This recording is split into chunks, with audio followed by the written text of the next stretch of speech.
بسم الله الرحمن الرحيم قل أوحي إلي أنه استمع نفر من الجن فقالوا إنا سمعنا قرآنا عجبا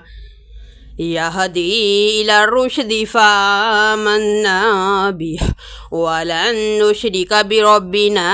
أحدا وأنه تعالى جد ربنا ما اتخذ صاحبة ولا ولدا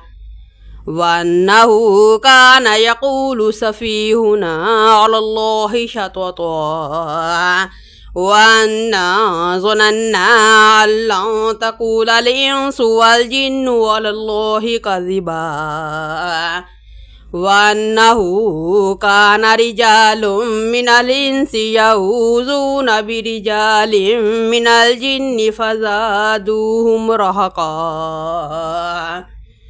وأنهم ظنوا كما ظننتم أن لن يبعث الله أحدا وأنا لمسنا السماء فوجدناها مليت حرسا شديدا وشهبا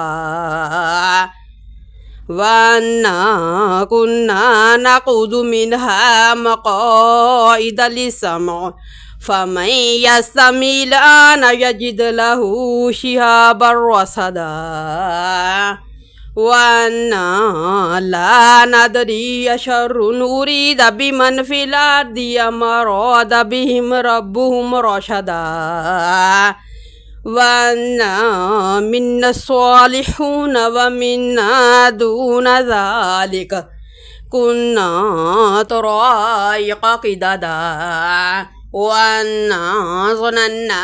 أن لن نعجز الله في الأرض ولن نعجزه هربا وأنا لما سمعنا الهدى آمنا به فمن يؤمن بربه فلا يخاف بخسا ولا رهقا وأنا منا المسلمون ومنا القاسطون فمن أسلم فأولئك تحروا رشدا وأما القاسطون فقالوا لجهنم حطبا ولو استقاموا على الطريقة لسقيناهم ماء غدقا لنفتنهم فيه ومن يعرض عن ذكر ربه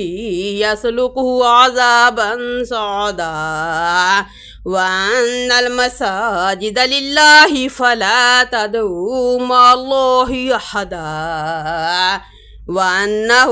لما قام عبد الله يدعوه كادوا يكونون عليه لبدا قل إنما أدعو ربي ولا أشرك به أحدا قل إني لا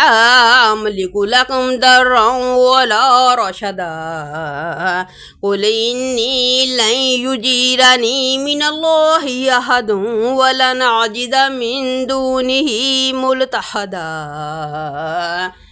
إلا بلاغا من الله ورسالاته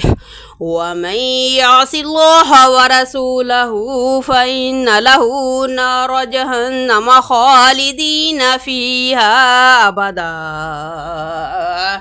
حتى إذا رأوا ما يوعدون فسيعلمون من أضعف ناصرا وأقل عددا قل إن أدري قريب ما توعدون أم يجعل له ربي أمدا عالم الغيب فلا يظهر على غيبه أحدا إلا من ارتضى من رسول فإنه يسلك من بين يديه ومن خلفه رصدا ليعلم أن قد أبلغوا رسالات ربهم وأحاط بما لديهم وأحصى كل شيء عددا.